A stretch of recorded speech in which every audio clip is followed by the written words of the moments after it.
Hi everyone, and thank you for taking the time to watch our presentation. Our group consisted of me, Carrie Coates, Jorey Bischof, and Rachel Pinkus. We decided to call our project Abilit-E, standing for Addressing Brain Injury Language Through Education. Abilit-E was created as a result of a partnership between CSU and MindSource to address language and terminology inconsistencies within the brain injury community. MindSource is the primary state agency in Colorado for brain injury. They coordinate funding and services to people impacted by brain injury within the state, and they are also the umbrella organization for brain injury resources, grants, and programs in Colorado. The initial need for a more unified and cohesive language regarding brain injury was originally identified by MindSource's 2020 state plan. One of their primary goals was to expand and improve services, resources, and supports throughout Colorado, and one of the strategies they came up with to accomplish this goal was to establish and promote common language and definitions for brain injuries. We used this as our jumping off point for this project and began conducting interviews and performing literature reviews to try to identify what the specific needs were within this subject. For our interviews, we spoke with our community partner Liz Gerderman from MindSource to better understand their vision for the project, as well as Gavin Atwood, the CEO of the Brain Injury Alliance of Colorado, or BIAC, and Lenny Hawley, the Brain Injury Education and Resource Counselor at Craig Hospital. Our literature review consisted primarily of articles about brain injury, but also included research in the fields of linguistics and disability studies.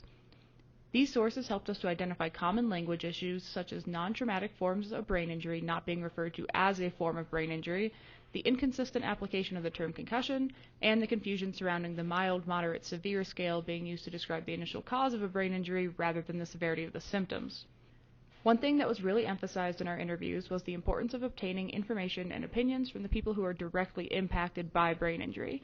So we decided to create a survey for individuals with brain injury and their loved ones to get their preferences and experiences with the use of certain language in this field. Thanks to BIAC's help with distributing our survey, we received a combined 404 responses between the two surveys, which was wild. We were not expecting that many, and we were really excited to get that much information from people. These responses helped us to understand that each person with a brain injury has their own individual preferences regarding language, and that conclusively identifying a specific set of preferred terms like we originally planned would not be realistic. Additionally, they greatly informed our understanding of some of the difficulties people with brain injuries can face, particularly regarding finding and accessing community and medical resources. As a result of our interviews, research, and surveys, we identified the following prioritized needs. 1. Individuals affected by brain injury have unique preferences in how they are labeled and generally just want to be treated as people rather than generalized by their injury. Providers can improve service delivery by seeking out each person's preferences for terminology. One of the most common responses we got in our survey of individuals with brain injury in regards to what their preferences are for how they are identified was that they just want to be called by their name. They don't necessarily want to be identified with their brain injury. 2. Increasing awareness that the initial severity classification of a brain injury does not dictate the long-term effects of the injury on occupational performance and engagement. Someone who's initially diagnosed with a mild traumatic brain injury may end up having severe symptoms that really affect their day-to-day life. 3. In public discourse, brain injury is exclusively understood to be a traumatic brain injury, increasing public and professional awareness of brain injury terminology, specifically that not all brain injuries are a traumatic brain injury, and that concussions are a form of brain injury. This last one is especially important because people who have non-traumatic forms of brain injury, such as stroke or meningitis, may not realize that resources are there for them because they don't realize that they have a brain injury. So they just end up not getting the services that they need. I'm going to talk now about our program's goals and objectives. And the goal of our project is that service providers will have increased communicative competence when talking about brain injuries. Communicative competence is a term we borrowed from linguistics, and it refers to the ability of a person to use language effectively across multiple settings and contexts. From our needs assessment, we identified 3 areas of communicative competence that have the largest impact as service barriers, and our 3 objectives correspond to those areas. The first objective is that service providers will use a client-centered approach to language. Client-centered language means that individuals are allowed to define themselves in relation to their brain injury, similar to how clients can define their own pronouns related to their gender identity. Preferred terminology for brain injury is constantly changing and varies person to person and over time. For example, the term survivor is favored by many right now, but is disliked by some, and that's the same with just about every term, as we found from our survey. And our resource to service providers will give tips to be client-centered in language use. Our second objective is that service providers will distinguish between the severity label applied to the injury and the impact it may have on a person's life. From the occupational therapy perspective, we know that the physical component of an injury interacts with the social and environmental factors to impact occupation. So a mild TBI may have severe impacts on occupation for someone whose roles involve intricate cognitive skills. Meanwhile, a severe TBI might have less of an impact on someone, and they may be able to recover their occupations more fully. So service providers can make this distinction more clear, and service providers in community-based settings can also improve access by designing programs for the current needs of an individual rather than for the diagnostic label. Our final objective is that service providers will use correct and consistent terminology to describe brain injuries. We found that especially individuals with non-traumatic brain injuries were excluded from services that would have been appropriate for them because the service was described as being for specifically traumatic brain injuries. So the term brain injury is the best overall umbrella term to describe all kinds of injuries that occur after birth to the brain, regardless of their origin. Now I'll talk about our program outcome and impact. So our project is addressed to a level 2 audience, the providers of services to people with brain injuries. And these service providers may include medical professionals across the continuum of care, as well as community-based organizations like vocational programming. And the clients affected by brain injury could be those who directly experience the brain injury, their loved ones, or their caregivers. So our project is addressed at this level 2 audience so that service providers will have increased communicative competence as a result of these resources. And the impact is that the service recipients will receive better care and thus have more support to reach their occupational goals. Okay, so here are the 2 resources we ended up creating. So the handout on the left, our target audience for this is the public in general, in order to promote understanding of the different types of brain injury, as well as dispel some misconceptions.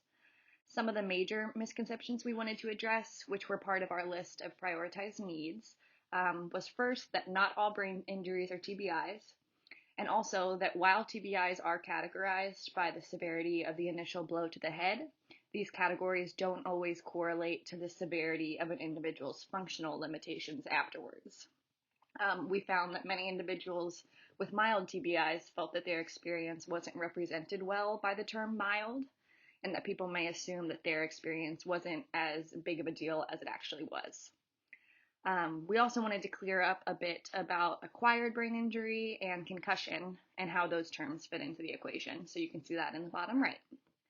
And then the handout on the right, so we expect, of course, that service providers that are diagnosing someone with a brain injury will utilize the correct diagnostic label associated with the mechanism of injury, but our thought process for this handout involved thinking about the interactions that happen after that, where practitioners might speak about a brain injury. So as we've mentioned before, we kind of came into this expecting we'd be able to create a concrete list of terms and be able to share those with service providers and say, here are the terms that brain injury community prefers, use these. But quickly found out that there was a diverse spectrum of preferences and a list of terms was not going to be able to represent everyone. So we decided instead to create a list of strategies for how service providers can foster a client-centered environment and allow clients to take the lead in terms of dictating the terminology within the service encounter. So we formulated these strategies as a culmination of what we learned through the survey responses, as well as taking some notes from the LGBTQ+ community and the area of disability studies. As far as distribution of the resources, they'll be made available and promoted on MindSource's website, and additionally, they'll be distributed by MindSource to their various connections in the community, including organizations and service providers working with people affected by brain injury. And it's anticipated that then the resources will be made available online through those connections or directly distributed by these organizations to their respective community connections and audiences. So to wrap it all up, our hope is that our resources will be widely available to a broad spectrum of individuals including service providers, individuals affected by brain injury, and the general public, and that through this project we'll ultimately be helping to create more of a consensus around brain language terminology and subsequently better support the brain injury community in general. We wanted to conclude our presentation with just some gratitude for this opportunity and all the support and guidance we've received.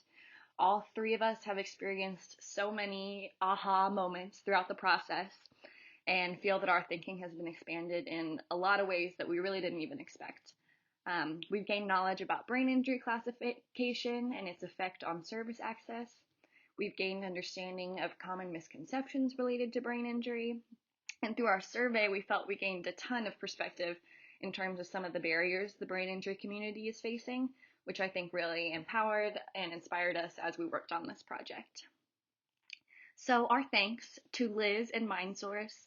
We want to say thank you for creating this partnership with CSU and creating this experience for us in which we feel like we've learned so much. To Liz specifically, we want to say thank you so much for your time and guidance throughout the process.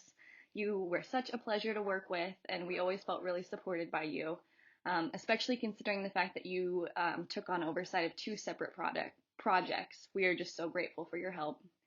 To Gavin Atwood from BIAC and Lenny Hawley from Craig Hospital for their time and wisdom as our key informants. They both provided us with some really valuable knowledge and ideas that guided our thinking. To our survey responders, although we can't actually reach out to those people who responded and say thank you, we just wanted to express our gratitude here. So many of the responses had so much detail. You could tell that these people really put in a lot of effort to share with us their experiences, and we were really touched by how willing everyone was to help aid our learning process.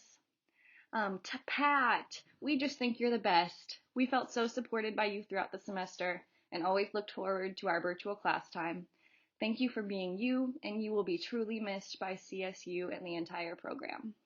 And to the class, thank you guys for listening and being by our sides throughout the semester. It has been a great one, and we are really grateful for you all.